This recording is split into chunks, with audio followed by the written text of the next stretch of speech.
Calm down, old man. Michael's voice thundered through the narrow hallway just before his hand shoved hard against my chest. The words echoed louder than the impact itself, cutting deeper than the sharp crack of bone against wood. I felt my body stumble backward, feet scrambling for a grip on the worn steps I had walked for decades.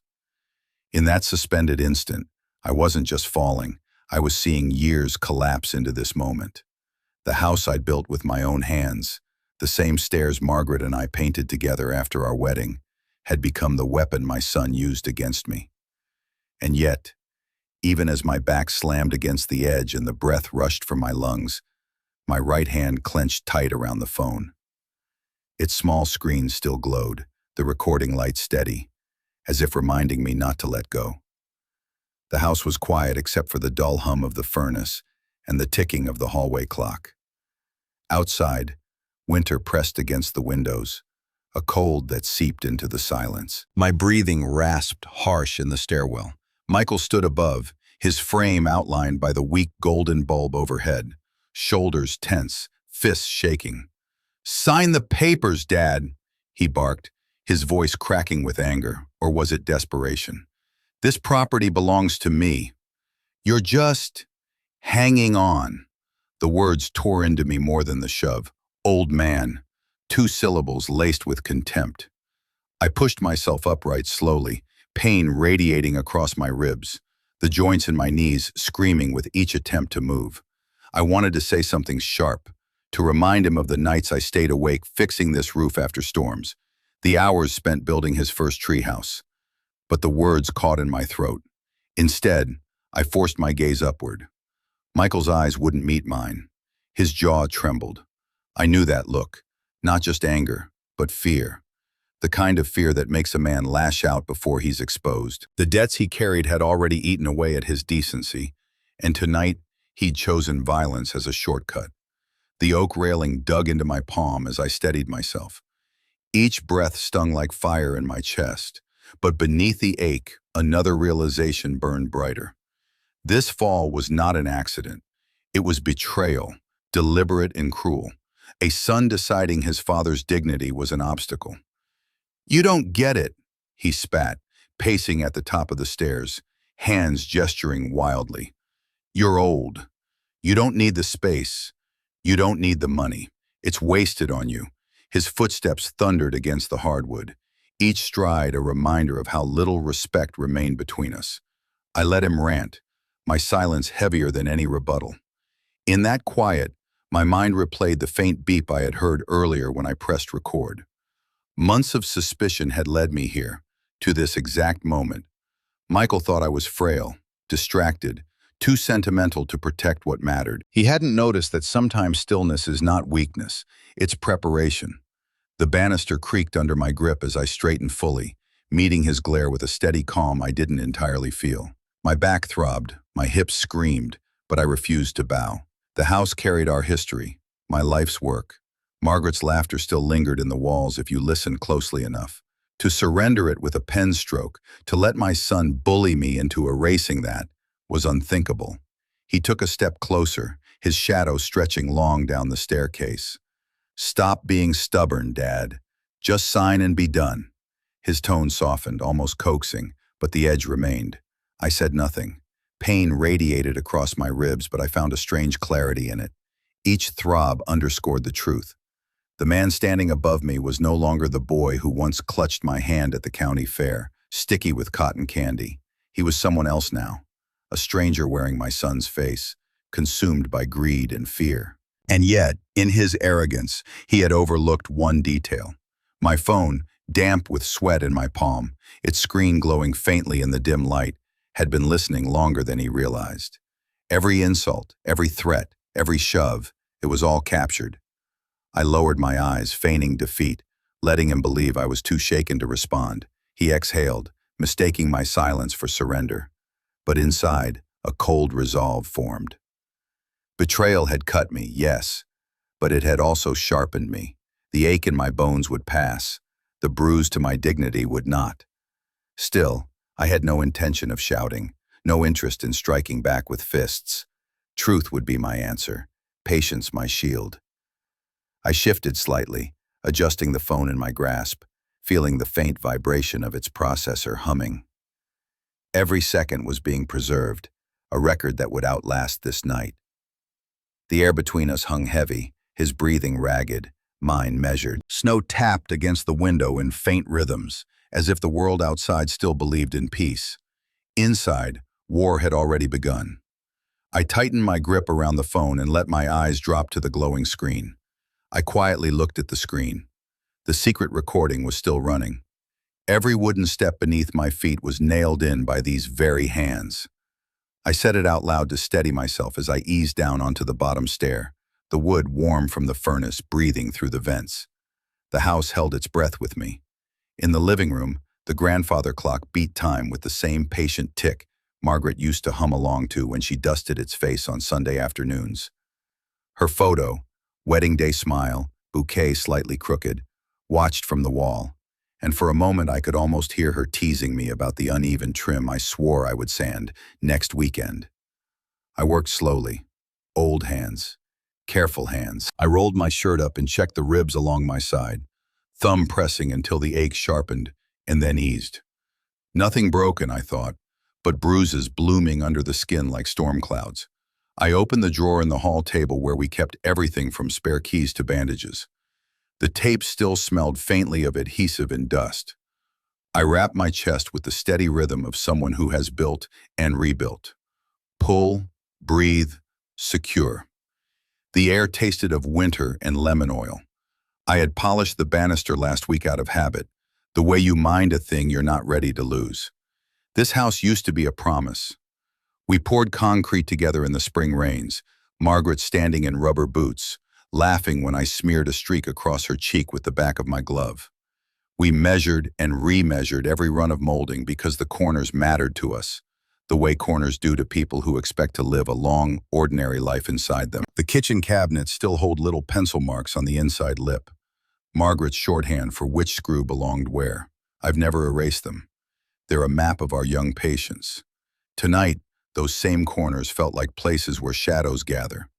I could feel the line where warmth ended and a colder draft began, as if the house itself wasn't sure whose side it was on. A living room isn't supposed to witness what happened on those stairs. A banister shouldn't be a thing you cling to because your son has decided your dignity is negotiable. The rooms we painted together were turning, inch by inch, into checkpoints, a proud home, and suddenly a battlefield. I filled the kettle and set it on the stove, not because tea would fix anything, but because ritual is something you can still hold when your body trembles. Steam began its soft whisper. I leaned against the counter and let my breath catch up. The silence around me wasn't peaceful. It was the kind of quiet that follows a slammed door. His words kept walking the halls as if they owned them. The house is mine. I could still see his mouth forming it. Mine, as if possession were a birthright instead of a labor. I remembered the weekend we laid the staircase treads, my palm black with stain, Margaret passing nails like a nurse passing instruments, and Michael, small then, handing me a hammer too heavy for him with both hands. He asked how you know a step is strong. When it holds, I told him. When it holds and keeps holding. I sat in Margaret's chair and pressed the ice pack against my side. The cushion gave way with the familiar sigh her weight used to make. In the reflection on the darkened window, I could almost picture her hand resting on the armrest, wedding band catching the light, that small tilt of her head that meant she was listening. "I'm all right," I said to the empty room, and the room believed me enough to let me keep talking. "I'm all right, and I am not going anywhere." That resolve surprised me with its clarity. Pain has a way of scattering your thoughts.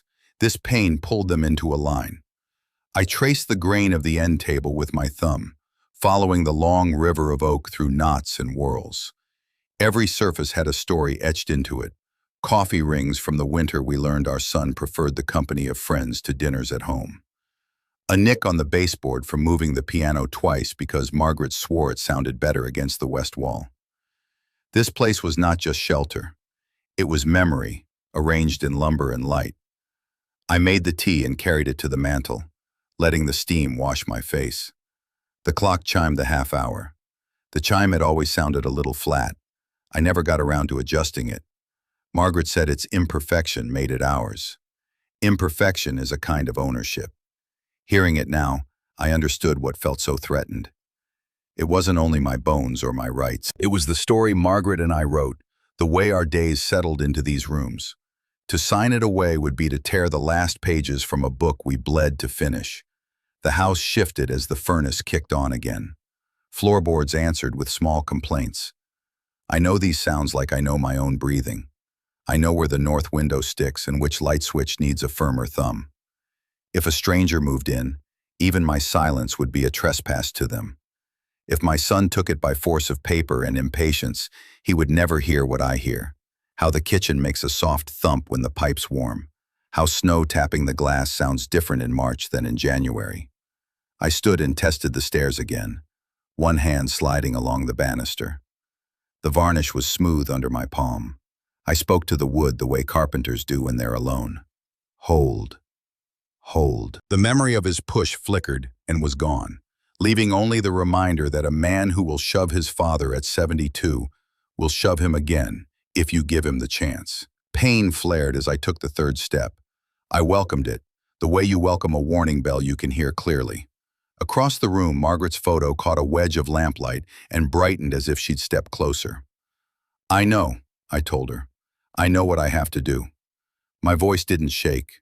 A man can mourn what his son has become and still be exact about what must be protected.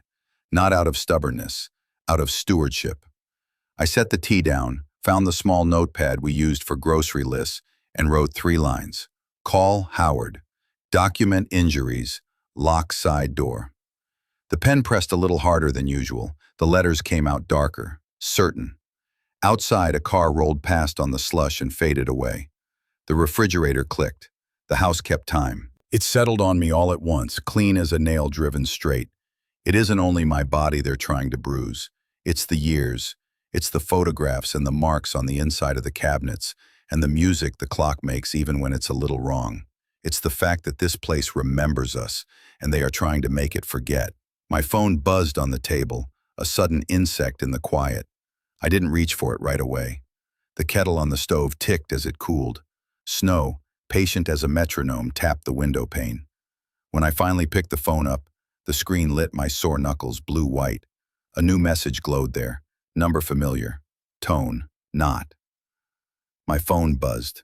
A strange text from Michael. It'll be over soon. Last night I listened again to my son's own voice plotting to get rid of me. The room was dark enough that the phone's small blue glow felt like moonlight, pooling over my knuckles, turning the sheets into a low, wintry tide. I lay on my side to spare the ribs, thumb hovering over the timeline, and pressed play. Michael's voice came first, lower when he thought he was clever, followed by Lisa's neat, clipped answers. The recording had the soft hiss that lives inside quiet houses, the sound of a place holding still while people plan ugly things. We can't keep waiting, Michael whispered on the file, as if secrecy could make it moral. He's stubborn. He'll never sign. Then we make decisions for him, Lisa said. No tremor, no doubt. Nursing home first. Paperwork, after I paused and wrote down the minute and second in a small notebook I keep in the nightstand. Old habits, measure twice, cut once. Dates, phrases, the tone of each voice. Evidence doesn't have to shout to be true. It only has to be kept. When I pressed play again, their conversation moved through the kitchen sounds of some evening months ago. Ice against glass, a faucet squeak. They talked about my pills, about schedules, about how to make exhaustion look like consent. I let the words pass through me like cold air through a crack in a window. I had been listening to this world for a while now. A world where my age was an opportunity and my house a prize. Knowing it and proving it are different crafts, so I set about the second. Back then, after I made this first recording, I began moving slower in front of them, letting a mug tremble a little in my hand, pretending to forget where I put my hat. I gave them the portrait they preferred, frail, distracted, so their carelessness would grow. Meanwhile, I learned the rhythm of the camera's blink, the angle that caught a face and not just a shoulder, the time of evening when voices loosen. On the file, a chair scraped. Michael sighed the way he used to sigh over algebra homework, impatient with anything that required patience. What if he refuses again? Lisa laughed, light, almost musical. Once he falls one more time, we'll finish the signing. I stopped the playback and stared into the blue-lit air. The sentence landed with the dull certainty of a hammer on a nail. It wasn't anger that rose in me. Anger is hot and brief. What rose was colder, older. The resolve of a man who has spent a lifetime making things square and plumb. If they wanted a compliant old man, they would get performance, not surrender. I would keep gathering, keep noting, keep breathing through the ache until the truth was heavy enough to tip the scale by itself. I slid the notebook back into the drawer and listened to the house listening to me, the faint tick of the clock in the hall, a pipe settling somewhere under the floor. My breath grew even.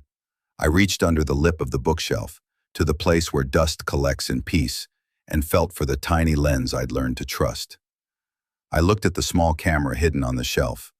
The red light just blinked. "George, the last time we sat together, your wife was still alive." Howard's voice carried the soft scrape of years, the way leather sounds when you bend it. His office was small, crowded by shelves that leaned under the weight of reporters and bound case files.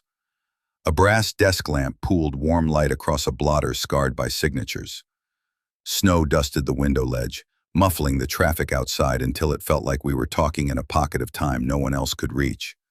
I set my phone on the blotter and slid a thumb drive beside it. "Copies," I said. "Audio, some video. Dates and times written out." My ribs protested when I leaned forward, so I did it slowly, as if any quick move might bruise the moment. Howard adjusted his glasses, clicked open a file, and listened.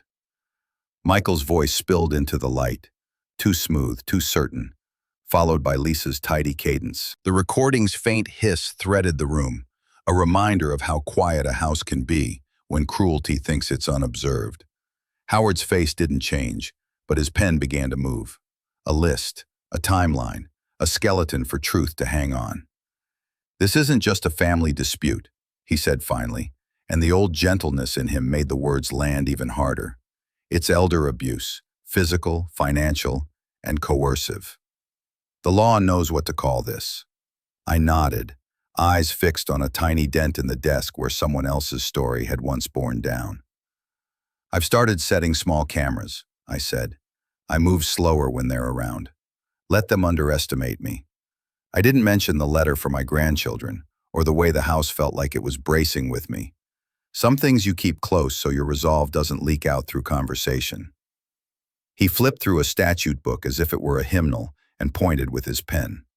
"We build quietly, preserve the chain of custody. Backups in 3 places, one here, one in a safety deposit box, one with someone you trust. We file for a protective order when the next incident gives us a clean trigger.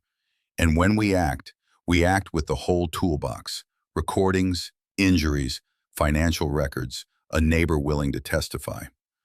"Ruth will speak," I said. "She hears more than people think." Howard allowed himself half a smile. "Neighbors are the conscience of a block." He tapped the drive. "You've been patient, George. Patience is evidence's best friend, but patience is not the same as waiting forever." I felt the ache along my side pulse in agreement. The lamp hummed. Dust floated like slow snow through the light.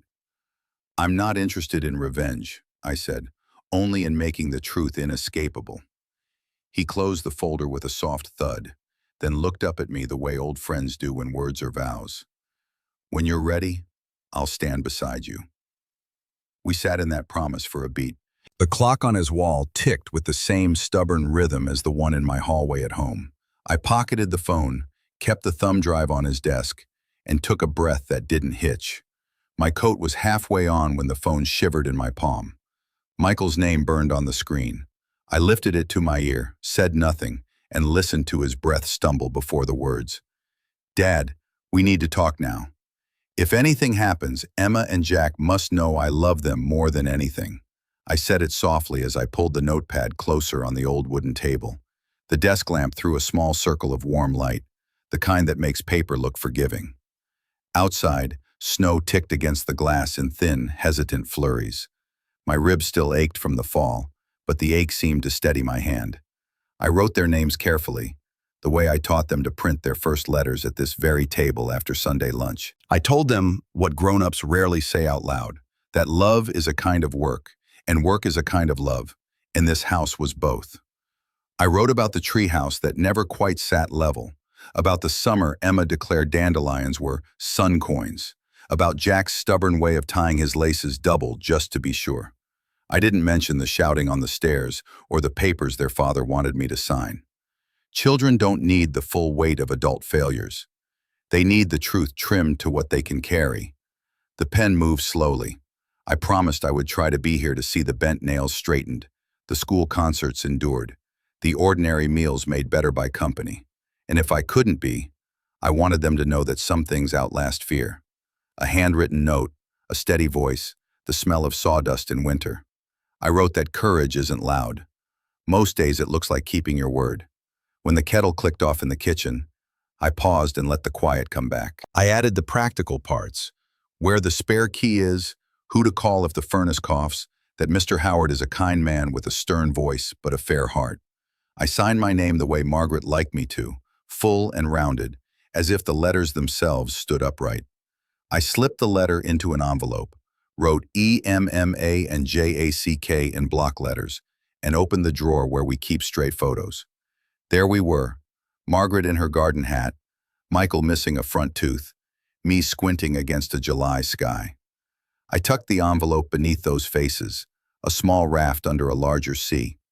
Folding the drawer closed, I stood and rested my hand on the table. I made a quiet vow. No matter how tired my bones felt, I would hold the line for them, for the house that taught them what walls can sound like when laughter fills them, for the kind of safety that doesn't brag, only lasts. A sound pressed through the hush, soft at first, then clearer. Footsteps on the porch boards, slow, uncertain. The lamp hummed. I held my breath and listened as the steps shifted closer to the door and stilled. I didn't move for a count of 5. The old floor gave the faintest complaint under my weight. The porch remained silent, as if whoever stood there was deciding what to do with the rest of the night, and with me. I reached for the envelope again, then thought better of it, and slid my phone nearer instead, the way you do when the world narrows to a few necessary objects. A light, a note, a tool. I pressed my palm flat to the table so it wouldn't shake. The doorknob stayed still. The wind picked up and set the maple to whispering. A figure streaked past the window, and a car engine roared to life and drove off. The front lock was scratched, as if someone tried a different key. Morning cold bit the air clean, the kind that makes breath show itself. The yard lay empty under a thin crust of frost, grass tips glassy, the birdbath rim a dull white ring. I ran my thumb over the metal around the keyhole. Fresh grooves, thin, impatient, caught on my skin. A few bright filings clung to the paint like glitter that had wandered where it wasn't invited. The wind slipped around the porch posts and found the space at my collar. Across the hedge, Ruth stepped out in her heavy robe and winter boots, a grocery bag tucked under one arm. She raised a hand. "You up early, George?" Couldn't sleep. I angled the door so she could see. Someone's been testing their luck. She came closer, squinting at the scarred brass. "I meant to tell you," her voice dropped. "Late last night, near midnight, Michael was out front with a man I don't know. Tall, dark jacket, ball cap pulled low. They stood by your porch, whispering. I opened my blinds and they moved along like they hadn't stopped at all." I let the information settle. The house held still the way a body does when it waits for a second blow. "Thank you," I said. "You always notice what counts." Ruth touched my elbow, brief and steady. "Change the locks today. And call that lawyer friend." When she'd gone, the yard felt larger for a moment, like distance had stretched overnight. I checked the side gate, latched, though the latch wore a new scratch, and then the back door, where an old spare key used to be taped under the step. I had moved it months ago. I moved it again now, to a place only muscle memory would remember. The street stayed quiet. The maple made a dry music over the sidewalk. I walked to the mailbox with the careful pace my ribs now required. The hinge gave a small squeal. Inside, nothing. No envelope in the usual tan, no folded flyer hiding it. No blue notice from the pension office.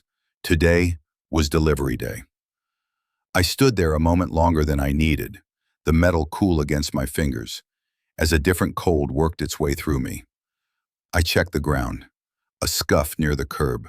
Tire tracks pressed into the slush, angled in and out like a quick decision. I lifted the mailbox lid again, as if the act might conjure what was gone. A slip of paper caught behind the inner lip, barely visible. I eased it free. Block letters. Unsteady, but not by accident. A short note. You won't need money much longer. Beneath this oak tree, I once taught Michael how to hold a saw and build his first chair. The ground was hard with winter, a thin frost tracing the roots like veins of glass. I rested my palm against the rough bark, remembering the summer day we spread our tools here. The boy grinning, his tongue caught between his teeth as he steadied the plank. He had been no more than 10, eager to please, proud when the nails sank straight. His laugh echoed in memory, so alive that for a moment I almost turned, expecting him to be behind me again with sawdust in his hair. Now, the same branches bent under snow, silent witnesses to a different boy, or rather, to the man who had grown where that boy once stood. A man with debts chewing at his heels, with words sharp enough to wound and hands reckless enough to shove. I searched the bark for carvings, initials we once traced. Time had blurred them, just as it had blurred the line between father and stranger. When did I lose you? The question stayed inside, but it pulsed through me. Was it the college years when ambition burned hotter than loyalty? The first time money became his measure? Or had I missed the signs even earlier, while I was too busy working overtime to keep this house, the same house he now calls his? Snow fell in lazy flakes, each one vanishing on my sleeve.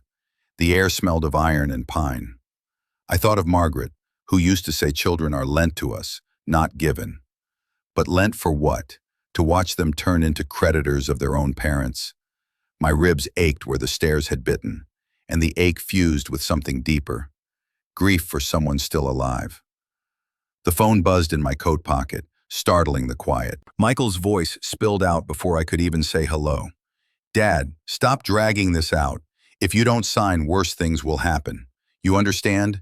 His tone was clipped, impatient, but beneath it ran a thread of panic, the kind of panic that makes people dangerous.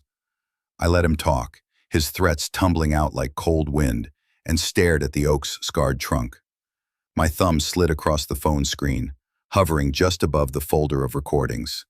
The files glowed faintly, waiting, proof lined up like soldiers. I gripped the phone tighter, eyes fixed on the icon that could, with one tap, turn his words into evidence. One glass, then two. Michael began to show his true colors. The room smelled of whiskey and old wood. The bottle slouched on the coffee table, more empty than full, its amber contents glowing faint under the weak lamp. Shadows pressed into corners, thick and patient, while I sat back in my chair and let silence be my disguise. Michael sprawled on the couch, tie loose, cheeks flushed from drink. He swirled the glass as if it were a trophy. You think he's stubborn now, he slurred, tilting his head toward me though he didn't quite look at me. But once he's gone, this house, it's mine. Always was, always will be. Lisa perched on the armrest, her legs crossed, a faint smile tugging at her lips. She didn't stop him, didn't even glance in my direction. Her laugh was sharp and short, a blade glancing off stone. You're right, she said softly. It'll be easier once the paperwork doesn't need his hand. The words hung heavy, thickening the air. My ribs still ached under the bandages, but I kept my face plain, my hands steady on the armrests. The camera hidden on the bookshelf blinked red, its eye wide open. Every syllable, every sneer was being swallowed into memory that could not be denied. Michael leaned forward, breath sour with liquor, voice louder now, reckless with its own echo. This place should never have been his to hoard. He's old, done, and when he's gone, I'll finally breathe. He raised the glass like a toast to his own cruelty and drained what was left. I lowered my gaze, letting him mistake it for weakness. But beneath my lashes, I caught the glimmer of the tiny lens, and for the first time all evening, my lips curved in a faint, private smile. The evidence was heavy now, enough to tip the balance when the time came. Inside my chest, a thought pressed calm and certain. Enough. I gave the smallest nod, as if to the shadows, but truly to the camera. Let it see that I had witnessed, endured, recorded. Michael refilled his glass with shaking hands. Lisa whispered something in his ear, and he laughed again, careless. Neither of them noticed the faint blue glow of my phone face down on the table, or the quiet way I shifted in my chair, waiting. From outside, faint at first but growing clearer, came the wail of a siren cutting through the night. It grew, winding nearer, until even Michael paused mid-sentence, his glass hovering in the air. The police car's sirens sang from down the block. I had called them earlier. We're not just fighting a wayward son, George. This is a criminal offense. Howard's words landed with the weight of gavel strikes. The morning outside was brittle cold, the kind that sharpens breath. Inside his office, papers fanned across the table like a storm mapped in ink. A small recorder rested on top, ready to play, while my phone glowed with folders I had guarded like a second heartbeat. I slid the USB drive across the wood. Every file is copied twice. Audio, video, timestamps, enough to prove intent. My hand trembled slightly, not from doubt but from fatigue. Nights listening, waiting, holding back anger until it crystallized into evidence. Howard adjusted his glasses, pressed play. Michael's drunken voice filled the room. Once he's gone, the house is mine. Lisa's laugh followed, sharp and careless. The recording caught the glass clink, the shuffle of feet, the kind of details juries believe. Howard didn't flinch. He wrote a neat, slanted script. Forgery, elder abuse, coercion. We have all three. He tapped his pen, each word deliberate. Minnesota law treats this gravely. You don't need to fear silence anymore. The radiator hissed in the corner, a reminder that even metal groans under strain. So what now? I asked. He leaned back, folding his hands. We alert the police. But timing matters.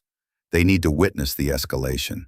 The moment they push too far, when anger strips away their mask, you play the evidence in front of them. Nothing strikes harder than truth revealed at the peak of violence. I felt a slow burn rise in my chest, not heat but resolve. You mean bait them? I mean protect yourself while letting their own cruelty trap them, Howard replied. His eyes softened, friend before lawyer. You've endured enough, George. Now you fight with patience and with law. No fists, no shouting, just proof. The recorder clicked off. Silence followed, dense as snow. I saw Margaret's face in memory, the way she used to say, patience builds walls stronger than brick. I nodded. I'll be ready. Howard closed the folder with finality. When they lose control, show them. I'll stand beside you. The office clock ticked, marking the end of preparation and the start of confrontation. My phone buzzed on the desk. A new message. Lisa's name bright against the screen. Tonight, we talk one last time. Abuse isn't just bruises, it's the constant fear that follows. The police station smelled of old coffee and salt dragged in on boots. Fluorescent light hummed above, casting everything in flat gray. I sat at a wooden desk scarred by 100 reports, my palms flat against the surface, steadying myself as if it were another stair railing to hold. Howard stood close by, his briefcase open, documents fanned like a shield. The officer, a man with tired eyes but a careful pen, listened as I described the shove down the staircase. I spoke slowly, each word measured, reliving the shock of wood against bone, the laugh that followed. The phone clutched in my hand like a lifeline. My ribs ached as I gestured, and I didn't try to hide it. Evidence isn't only what's recorded, it's what lingers on the body. Howard slid the recordings forward, then a stack of notes, dates, times, exact words. This isn't family tension, he said firmly. This is elder abuse. Physical assault combined with financial coercion and forgery attempts. Minnesota statute is clear. The officer nodded, flipping open a thick form. His pen scratched across the page. We'll open a file today. Temporary protective order. Effective immediately. His words fell like anchors, each one lowering a weight of safety between me and the storm at home. Howard leaned in. And his pension? Frozen. the officer replied. Transferred into a separate account until the court settles the matter. No access for your son. Relief washed through me, not joy, not triumph, just the fragile calm of a wall finally set upright. For months I had been patching holes alone. Now the law itself braced against the push. The officer signed the paper and slid it across. From now on, they don't come near you without an order. One call, and we respond. His eyes met mine, not pitying, but certain. You're not alone anymore. I folded the document carefully, the paper crisp against my fingers, and rose with a breath that filled my lungs more fully than it had in weeks. Howard touched my shoulder, a quiet punctuation to the moment. The winter air outside slapped cold against my face as we stepped into the lot. I was tucking the order into my coat when a shout ripped across the rows of cars. Michael stood by his truck, face red, fists tight at his sides. His voice cracked the air like glass. "Dad, you just killed this family. Here's your signature, isn't it?" Michael slammed the paper onto the table. The living room felt smaller than it had in years, air thick with the heat of the furnace and the weight of his anger. Lisa lingered behind him, arms crossed, chin tilted like a spectator certain of the outcome. The paper lay between us, its edges curling where his grip had crushed it. My hand trembled as I reached for it, not from weakness, but from memory. Margaret's voice whispered through the years. "Never sign anything without reading it twice, George. Ink is harder to erase than words." I studied the strokes, letters I knew as well as my own bones. But something was wrong. Too smooth, too eager. My real signature carried pauses, the weight of a carpenter who sets the nail before striking. This looked rehearsed, counterfeit confidence etched in black. Howard leaned in, adjusting his glasses. He had arrived minutes earlier, his timing almost providential. He scanned the document with the eye of a man who had cross-examined liars for half a century, his lips pressed thin. "This isn't yours, George. The slant is wrong, the loop in the H, manufactured. Whoever drafted this thought mimicry was enough." Michael's face flushed deeper. "It's valid. The house is mine now. You can't stop it." His voice cracked under the pressure, desperation masquerading as authority. Howard slid the paper back with a controlled gesture, his tone cold enough to still the room. "Forgery is a felony. Whoever authored this will face prison. Elder exploitation only adds to the charge." For a flicker, silence settled. The clock ticked above the mantel, Margaret's photo catching a line of lamplight as though she were watching. My heart beat hard, not from fear but from vindication. I wasn't mad. I wasn't mistaken. Then Lisa's laugh broke the quiet, low and sharp. She stepped forward, her eyes narrowing. "You have no idea who we know," she said, voice dripping with disdain. Her words hung in the room like smoke, a threat with edges yet unseen. "Listen to my own son talk about his plan." I said it quietly so the room would learn the shape of the sentence before the sound of it filled the air. Howard set my phone on the coffee table and tapped the speaker. Ruth sat straighter on the edge of the armchair, hands folded over her coat as if she were keeping them from flying to her mouth. Lisa stood by the mantel, color drained to ash. Michael paced, shoulders tight, as though motion might outrun proof. The recording began with the soft domestic noises that make conspiracy feel smaller than it is. Ice against glass, a chair scraping. Then Michael's voice, lower, deliberate. "He won't sign." "We push the nursing home first. Paperwork will follow Lisa's agreement," came light and practiced, like a line she'd rehearsed. They spoke about schedules, pills, how to make my tiredness look like consent. The words were plain and terrible. I watched their faces, not the phone. Lisa's jaw ticked once, twice. She lifted her chin but didn't meet my eyes. Michael flushed the way he used to when he was caught lying about homework. Only there was no boy left to rescue from the lie. The clock on the wall marked each second, as if it were adding up the bill. "I asked you here to hear it," I said steady. "Not to argue with me, not to call me forgetful. To hear yourselves. As I have heard you," Ruth leaned forward, voice small but clear. "I'll testify," she said. "I've seen the late-night visitors." I heard the shouting. Her presence steadied the furniture. the way a hand on a table calms a spill. Michael's eyes snapped to her and then to me. "You edited that," he snarled. "You twisted it. No one will believe a senile old man." I didn't answer.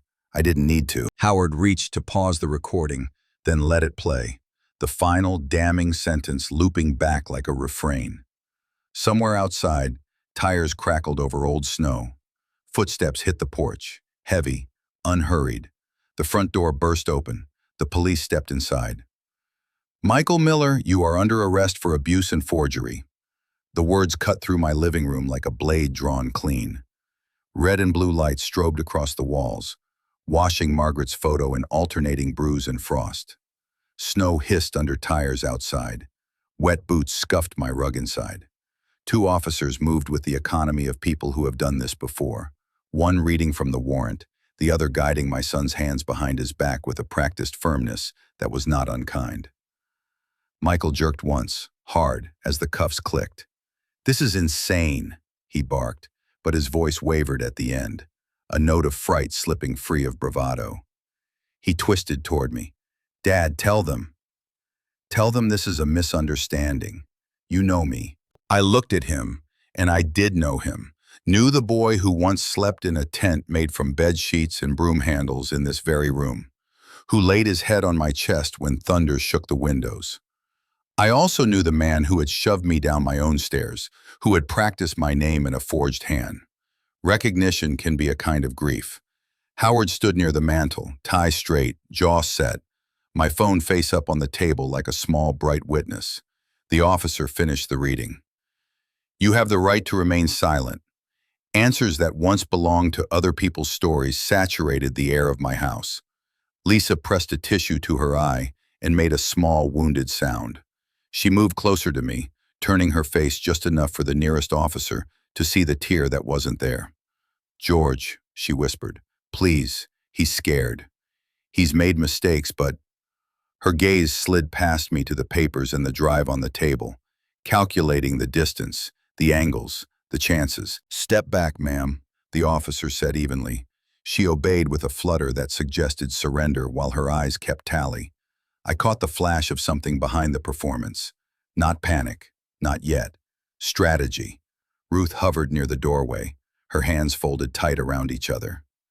"I heard him," she told an officer softly, nodding toward Michael. "I heard what he said the other night. I'll swear it." Her voice steadied the room the way a beam braces a wall. Michael lunged as far as steel would allow. "Dad, please." His face contorted into pleading that might have moved me once. "I was drunk. I didn't mean any of it. Don't do this. We're family." Family. The word landed with the dull weight of a door shut from the wrong side. I took one breath, then another, and felt my ribs complain under the bandage. Pain can be a compass if you let it point. I stepped closer, close enough to see the sweat at his hairline, the strain clawing at the corners of his eyes. He searched my face for the softness that had so often saved him from consequences. "I choose the truth," I said, my voice even, almost quiet. "I don't choose fear anymore."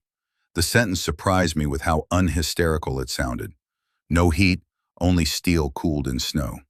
For a heartbeat he stared, uncomprehending, as if I had spoken a language he'd once known and forgotten. Then he sagged against the officer's hands, not with acceptance, but with the shock of a tactic failing. "Sir," one officer asked, turning to me, "are you hurt?" "I'll see a doctor," I said. "I'll document everything." I glanced to Howard and he gave the smallest nod. Good. Lines were holding. Lisa's tissue fell to the carpet like a white flag no one believed. "He's been under pressure," she said, soft and fast, words meant to float towards sympathy. "People have been threatening us." "You don't understand. He was trying to protect our family." Howard's eyebrow lifted a fraction. "Protecting a family rarely involves forging its elder's name," he said mildly. His mildness was sharper than anger. "There are proper channels for fear." Outside, a second squad car idled, frosting the lower panes with exhaust. The room smelled of wool and winter and something sourer, the hangover of long deceit. The officers guided Michael toward the door. He turned his head back over his shoulder. "Dad," he said again. but the word had lost its center. The hallway shrank around their passage. The front door opened. A gust of cold rushed in and made the lamplight tremble. For a second, the snow-dimmed street beyond looked like a different country entirely, one where laws stood up straight without leaning on anyone's love. The cuffs glinted. The night swallowed them. Silence returned badly, staggering. Ruth crossed to me, small and solid. "You did the right thing," she said. It sounded like a benediction and a warning both. I sank into Margaret's chair, not as a man collapsing, but as a man taking stock. My hands lay palms down on my knees until the shaking passed. I looked at the table, the drive, the notes, the thin stack of photographs with the letter tucked beneath. Strange how a life can distill into a desktop's worth of artifacts, each one heavy with its own quiet. Lisa stood by the mantel again, and in the strobe lag of the cruiser lights, her expression flickered through a series of small, practiced masks: concern, confusion, the beginnings of offense. Behind them, calculation ticked like a watch. She let the officers pass, stayed charmingly out of their way, and said nothing that could snag on a report. When her eyes met mine, they were flat as a winter pond. Howard closed his briefcase, the latch snapping like a verdict. He put a steadying hand on the back of my chair. "We proceed," he said softly. "We breathe. We keep copies of everything. The system is moving now." I nodded. Moving wasn't the same as finished. Even victories arrive with loose boards that need checking. Boots creaked on the porch again. One of the officers stepped back inside, hat in hand, melted snow shining on the brim. He glanced toward Lisa, who had recomposed herself into a portrait of patient sorrow, then leaned closer to Howard. His voice dropped to a thread meant only for us, barely bending the air between lamp and table. "As for the wife," he murmured, "we'll need more evidence." In handcuffs, Michael whispered, "Dad, give me a chance." The fluorescent lights made a thin winter out of the hallway, bleaching color from faces, turning the scuffed floor the gray of melted snow. Metal doors opened and closed with mechanical patience. A radiator ticked in the corner as if it were keeping score. They sat him on a plastic chair across from me, hands cuffed in front, chain threaded through the slot of the table, while a deputy watched from a few paces away. The air smelled of disinfectant and old paper. It had the flat taste of places where stories come to an accounting. He leaned forward, the chain clinking like a small bell. "Debts, Dad. I didn't mean for any of this. It got away from me." His voice was lower than usual, a boy's voice borrowed by a man too late. "I swear I can fix it if you help me this once." The words should have found a softer place in me, but they didn't. They skittered over old ground, over scenes where I had already paid for remorse with second chances. I watched his mouth form the appeals I knew by heart: panic, promise, pivot.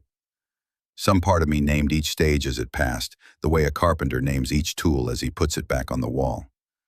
Howard stood beside me, a file tucked under his arm, reading glasses low on his nose. He didn't interrupt. We had agreed on that. Let Michael say what he needed to say. Let the room hear it. "I was going to sign the house over to you later," Michael tried again, desperation sharpening his words. "Just a quick transfer, just to keep the wolves off. You know how this works. People get in trouble. Families help families." The word pressed against my ribs where the bruises were yellowing to green. I thought of Treehouse Summers and the first time he carried a plank without dragging the end. I thought of the stairs at home and the way the air left my lungs when I hit them. Two truths in the same sun, too far apart to reconcile here under humming lights. I looked at the chain, at his wrists raw from cuffing, and then at his face. "You could have asked," I said. My voice surprised me with how even it was. "You chose to take." He winced as if the sentence itself had weight. "I panicked," he said. "Lisa said—" He stopped, eyes flicking toward the deputy, toward Howard. "It doesn't matter. I'm saying I'm sorry. I'm saying let's handle this ourselves." Howard cleared his throat, gentle as a gavel tapping wood. "Michael, there are channels for handling things. You walked around them. You forged documents. You assaulted your father. Those are felonies. We can talk about treatment, about restitution, about cooperation. But accountability isn't optional. Michael's gaze snapped to him. You're enjoying this, aren't you? The sneer looked clumsy on a tired face. It slipped when he turned back to me. Dad, please. Silence settled between us, thin at first, then sturdy. I could hear the deputy's radio whisper to itself, a distant voice rattling off a code I didn't understand. The world is full of codes you don't understand until they're applied to you. I won't pretend I didn't fail you sometimes, I said at last. I worked too much. I wasn't there enough when you needed me to tell you no to your face. But this, what you did, this isn't a hole I can fill with a check or a signature. He blinked hard. For a heartbeat, the mask fell, and I saw the child who used to run from the ocean and collapse against me, laughing, salty and scared of waves he swore he could outrun. Then the man returned, the one who had practiced my name in another hand. Howard set the file on the table, the paper's edge crisp in the fluorescent glare. Here's what can happen, he said. Your cooperation with investigators, counseling, full disclosure of the forgery and any accomplices. If you do that, the court may show mercy. If you don't, it won't. Michael swallowed.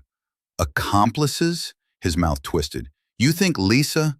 I think the evidence will show what it shows, Howard said, and it will show regardless of what I think. The deputy shifted his weight. Time was closing its hand around the visit. Michael leaned forward until the chain tightened. Dad, he said again, softer. I know. But I'm still your son, I nodded. The truth of that sentence didn't save him.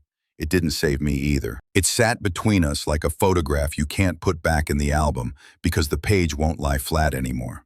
The bond between father and son remains, I said, hearing my own voice as if it were coming from the doorway. But my honor is not for sale.